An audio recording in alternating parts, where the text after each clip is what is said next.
Sir, cholesterol എന്താണ്? ഇതിൻ്റെ ഒരു നോർമൽ ലെവൽ എത്രയാണ്? ഇത് കൂടിയാൽ അല്ലെങ്കിൽ കുറഞ്ഞാൽ നമ്മുടെ ശരീരത്തുണ്ടാകുന്ന മാറ്റങ്ങൾ എന്തൊക്കെയാണ്? ഈ കൊളസ്ട്രോൾ എന്ന് പറയുന്ന ഒരു chemical structure 4 cyclohexane ring കൊണ്ടുണ്ടാക്കിയിരിക്കുന്ന ഒരു സ്റ്റീറോയിഡാണ് കൊളസ്ട്രോൾ. ഇതിന് ഒരു എൻഡിന് ഹൈഡ്രോക്സിൽ ഗ്രൂപ്പ് എന്താ പറയുക OH ഗ്രൂപ്പ് വരും, അതർ എൻഡിൽ കാർബോക്സിൽ ഗ്രൂപ്പ് വരും. അതാണ് ലൈപ്പിഡ് സോലുബിളാണ്, അതർ ഇപ്പുറത്തുള്ളത് വാട്ടർ സോലുബിളാണ്.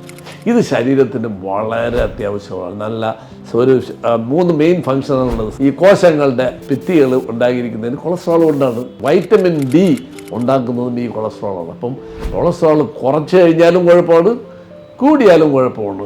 എന്താ കൂടിയാൽ എന്താണത്? അതിൻ്റെ നോർമൽ ലെവൽ നമ്മൾ വെച്ചിരിക്കുന്നത് ഒരു 200-നും 250-നും ഇടയ്ക്കാണ് നമ്മൾ കീപ്പ് ചെയ്യേണ്ടത്.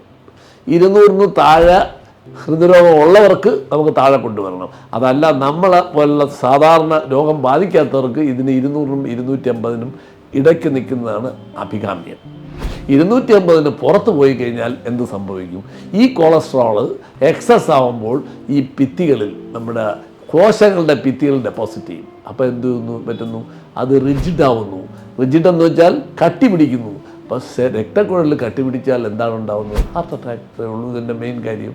അപ്പോൾ ഹാർട്ട് അറ്റാക്ക് വരാതിരിക്കണമെങ്കിൽ കൊളസ്ട്രോൾ നോർമൽ ലെവലിലാക്കി വെച്ചിരിക്കണം. അതിൻ്റെ സെല്ലിനകത്തുള്ള റിജിഡിറ്റി അല്ലെങ്കിൽ അതിൻ്റെ കട്ടി കൂടാതിരിക്കാൻ നമ്മൾ ശ്രദ്ധിക്കണം. വളരെയധികം താഴ്ന്നു പോയാൽ മെമ്മറി ഡിസ്റ്റർബൻസ് വരാൻ ചാൻസ്, അൽസീമേഴ്സ് ഡിസീസ് അത് തുടങ്ങിയ അസുഖങ്ങൾ വരാനും ചാൻസ് ഉള്ളത് കൊണ്ട് ഇത് നോർമൽ ലെവലിൽ നിർത്തണം. അതിന് ലൈഫ് സ്റ്റൈൽ മോഡിഫൈ ചെയ്തേ പറ്റൂ.